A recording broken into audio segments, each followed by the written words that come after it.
And now, 6 News presents Honoring Black History. Hello and welcome to our annual 6 News special honoring Black history. I'm Megan Vaselli. We're going to do something a little different this year and devote the next half hour to Malcolm X, the civil rights leader who grew up right here in mid-Michigan. He was president of his class and even got married at Lansing City Hall. He was killed 60 years ago this month and would have turned 100 this year.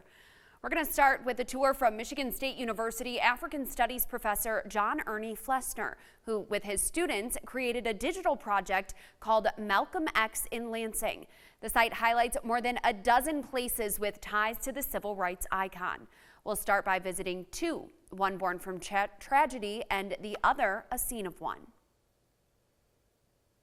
This is the site of the second house where the Little family lived.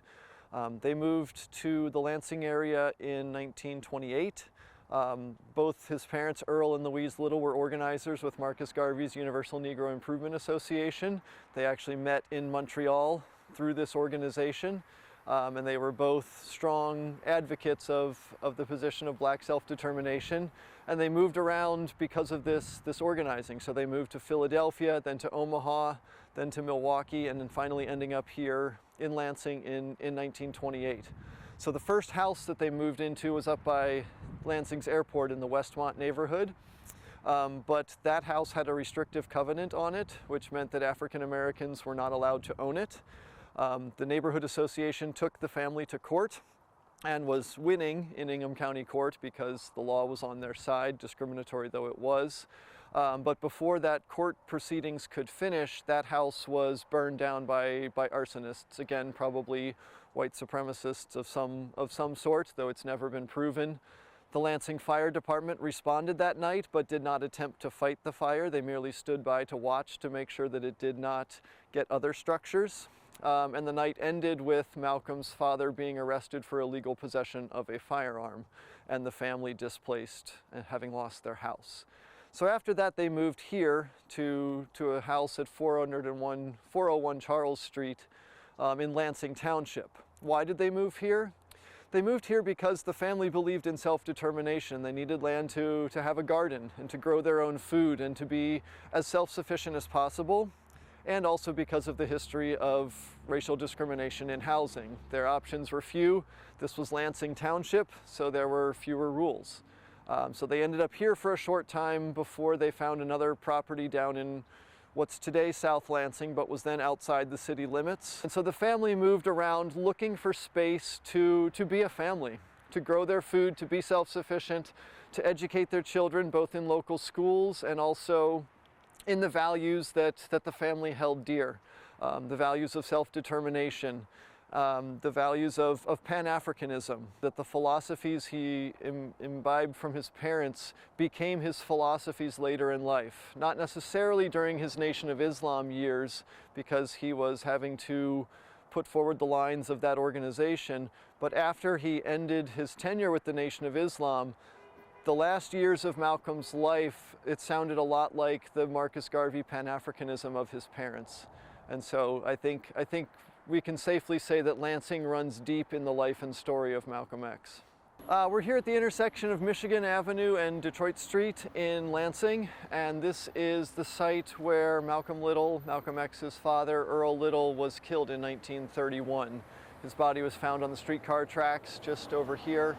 It was a tragic event in the life of the family. They're all greatly impacted by this on an emotional level, but also on a day-to-day level, right? The family is thrown into precarity in the hard times that were the Great Depression. So, you know, it influenced Malcolm greatly. He looked up to his father. His father took him around to some of the organizing meetings that he would do for Marcus Garvey's Universal Negro Improvement Association. Malcolm writes about this in later life as being a formative experience for him. And to lose your formative influences so young is it's tough. So the circumstances of Earl's death are somewhat murky.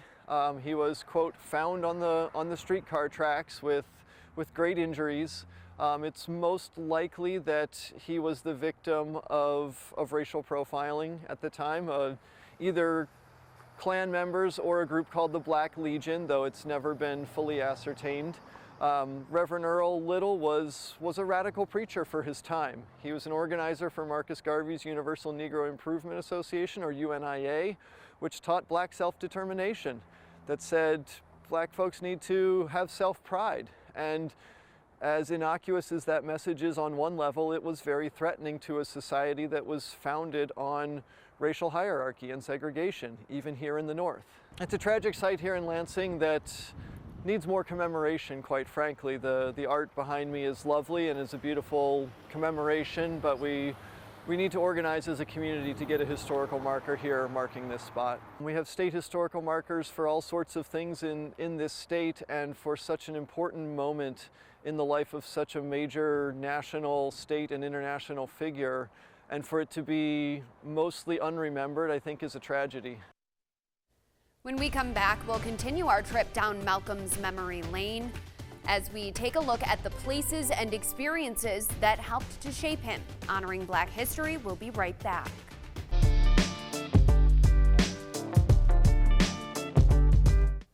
Welcome back. We're dedicating this year's Black History Month special to Malcolm X, who grew up in mid-Michigan and who would have turned 100 this year. We're taking you to some of the sites that were important to his development and life. And while many of the buildings he lived and worked in no longer exist, our next stop is still standing right in downtown Lansing. MSU professor John Ernie Flessner continues our tour. At West Junior High, this is the current administrative offices of the Lansing School District, but in the 1930s this would have been the middle school for the neighborhood south of the Capitol running down to the river. By the late 1930s, when Malcolm would be in 7th grade, the family has been split up. Earl, of course, was killed his father, Earl, was killed in 1931. His mother was involuntarily committed to the state mental institution in Kalamazoo by the late 1930s. She was not, in fact, crazy, but the social workers were convinced that a female-headed household attempting to fulfill the tenets of Garveyism and self-determination was being led by a crazy person. And Malcolm and his siblings were sent to live with foster families. It was a tumultuous time because he was living basically on his own, and his siblings were no longer all living together. Malcolm's 7th grade was not a particularly great academic year for him. Again, not surprisingly, even though he was a very smart student, his grades suffered because of the family turmoil. And so at the end of his 7th grade year, as he writes in the autobiography, he pulls a prank on a teacher and is expelled and sent down to Mason, to a juvenile detention facility. In our teenage years, we're all trying to figure out who we are and what we're going to become, and Malcolm was no different than anyone else. He just faced a lot more structural obstacles because of the family tragedies that had happened, and yet he was resilient as well, maintaining strong ties with his siblings even when they're living in different houses spread across the city of Lansing. And yet those connections and the deep principles that the parents instilled in the entire family are coming through, right? This rootedness, this connectedness. And so Lansing is the hub of the little family, even when the mother and father are no longer in Lansing. And this is all, again, going on in the context of the Great Depression as well. So jobs are hard to come by, and once you get a bad reputation, it's hard to rehabilitate your image, especially if you're black and especially if you're a young black teenager. So yeah, Malcolm, is certainly seen by many probably as someone heading to no good.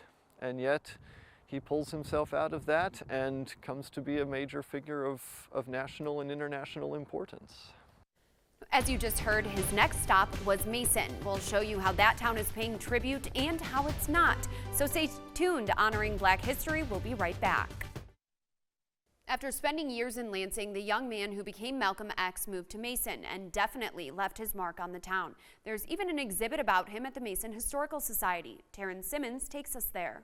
Before Malcolm X became the prominent African-American activist we all know, Malcolm Little spent a year and a half in mid-Michigan, and the Mason Area Historical Society is highlighting that period during Black History Month. We have pictures of the school he went to, the house he lived in, and one of the stores that he worked at when he was after school, Matthew's Restaurant. Museum Secretary Doug Klein says Malcolm's time in the city was very eventful. So developing his skills, especially in writing and in speaking. So he always credited his time in Mason for helping him develop some of his skills. During his 8th grade year, Klein says Malcolm lived at the Ingham County Detention Center, which, despite its name, was actually a group home. As you can see right behind me, I'm standing where the Ingham County Detention Center used to be, where Malcolm X spent most of his time while he was in Mason. It's now been torn down and replaced by the Cherry Grove Apartments here in Mason. Although his life in the Great Lakes state was short, Klein says he picked up a few skills in addition to public speaking. He learned some boxing skills when he was young and actually went to boxing bouts or matches down in Jackson. And worked a lot of odd jobs. Most notably, he was served as a chauffeur for our first woman doctor in Mason. Her name was Gertie Dart O'Sullivan. Malcolm excelled in school during the 8th grade, but things went south after an encounter with his teacher. The incident that's recounted in the autobiography of Malcolm X of an English teacher giving him a hard time because he wanted to be a lawyer. And the English teacher didn't think that was realistic. So that ended up, he kind of rebelled against that. That ended up in his book. Keeping history alive and well, here for you in Mason, Terrence Simmons, 6 News.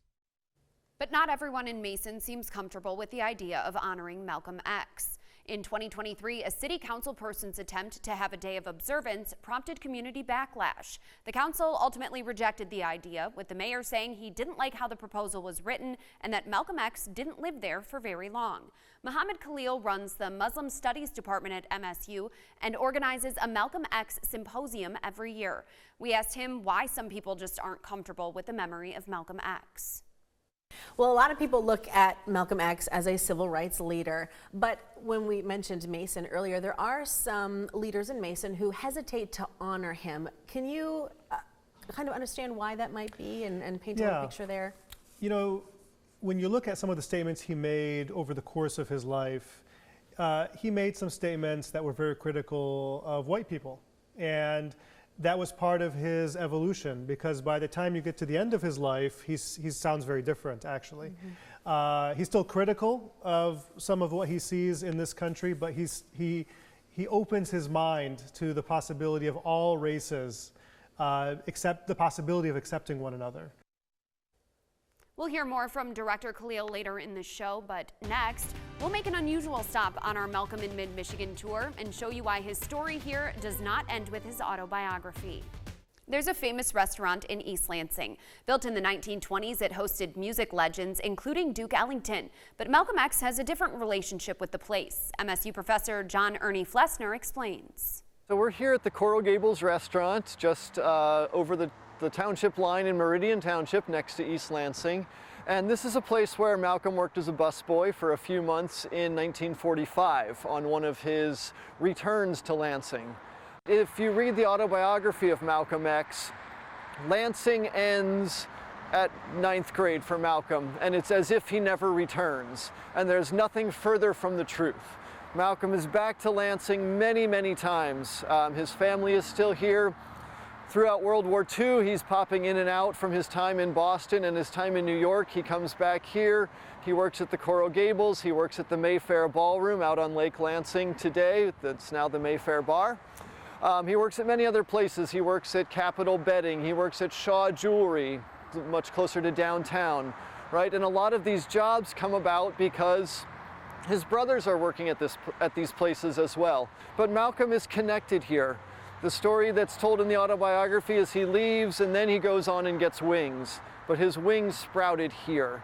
And it's in places like this that Malcolm came back, made some money, and then moved on, finding his way in the world, but still staying deeply rooted with his family here. And we see that even later.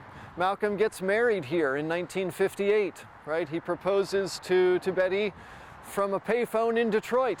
And they come and get married at City Hall in Lansing, and they have the reception at his brother's house over on Butler Street near today's Michigan Supreme Court building.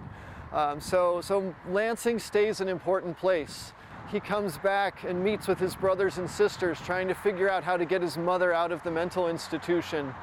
And he comes back here in 1963 and gives a speech at the Erickson Kiva on the campus of Michigan State University. Why does he do that? Because his half-brother Robert is the head of the Black Students Alliance at MSU, and he's the one who finagles the invite. So the story of Malcolm is the story of Lansing, and the story of Lansing really is the story of Malcolm. You heard the professor refer to a speech Malcolm X gave at MSU in 1963, and we'll let you hear some of it after the break. Now we want to give you the chance to hear Malcolm X in his own words. He spoke on campus in January of 1963. The MSU archives shared their audio. We've added the video. Where one of the main reasons the problem has never been solved and can never be solved, our people, the black people, of which there are 20 million in this country, always leave the solving of the problem to the white man. And since it is the white man who's guilty and whose deeds created the problem, his own guilt makes it almost impossible for him to approach the problem objectively and see the factors that are involved objectively and bring about a sensible solution. The only way the problem of the black man in America can be solved is we have to solve it ourselves. We have to forget our own differences, forget the fact that we're Baptist, Methodist, Muslim, Democrat, Republic, and other divisions, and forget our differences and come together and pool our own resources, utilize our own education, our financial resources, educational ability, and do something to solve this problem ourselves instead of waiting for the white man to solve it. The legacy of Malcolm X continues today at MSU with an annual symposium in his name. Siobhan Klepfer learned how it started and about this year's very special guest. Director Muhammad Khalil runs the Muslim Studies program at Michigan State University and organizes the Malcolm X Community Forum each year. And so we really appreciate you being here. My pleasure. What is it, first of all, about Malcolm X that resonates so much with you and so many people? Yeah, I think his story is a very interesting one. Mm-hmm. And I think when you study his evolution, his own personal evolution, it's fascinating. And I think there's a reason why he has influenced so many different kinds of people. Mm-hmm. And I think, it's interesting, he's influenced so many people, and yet he's also greatly misunderstood. A lot of people don't realize that by the end of his life, ideologically, he and the Reverend Dr. Martin Luther King Jr. actually were converging in many ways. And I don't think, there's a good reason why their children and their widows, when they were alive, became really close. And so, there's a lot of people don't know about Malcolm X. And I think it's important for people to study his evolution. We had a big speaker this year at the Community Forum, Ilyasa, his daughter, one of his daughters. Yes. Talk to me about what that was like. Yeah, that was remarkable because here you have Malcolm X's daughter speaking at the Erickson Kiva, where he spoke in January of 1963. And here she is 62 years later in the same venue. And this was actually the second time she speaks in the Erickson Kiva. She actually spoke in the Kiva a few years ago as well. Okay. But it was just amazing. What were her biggest messages to the crowd and the biggest takeaways, and maybe that you got and you were hoping that maybe the crowd would get as well? I think what was interesting is she was calling for unity. And, in a time of division, there's a lot of division right now. And especially you think about social media and the algorithms and whatnot, there's a lot of division in society. And she was calling for unity and for reaching across the aisle, trying to understand one another, coming together. And I'm oversimplifying her message, but that was sort of the gist of what she was trying to get at. He would have been turning 100 if he were still alive. He'd be turning 100 this year. Mm-hmm. And then, of course, we've got the 4th year of the Malcolm X Community Forum. So talk to me about why it's important to have events like that. I think, Malcolm X was such an influential, interesting figure that I think it's important for people to really understand his story, because when you don't understand his story and his evolution and the way he came to see things, you end up with misconceptions and and I think this explains some of the resistance to honoring Malcolm X. Some of it has to do with people not knowing his whole story. And I think one reason why these events, why these signifiers are so important, the reason why it's significant that we have a street named after him, which that itself took some time. One benefit of all this is that people begin to look into his story a bit more. They want to understand, well, who was Malcolm X? Why are we honoring Malcolm X? I mean, here he is making this very controversial statement. Why would we honor him? And so I think this gets people to start thinking about his story a bit more. Maybe they're curious enough to read his autobiography. And I think and that's the hope, I think, is that people take the time to get to know their history. That's our special. Thank you so much for joining us as we honor Black history.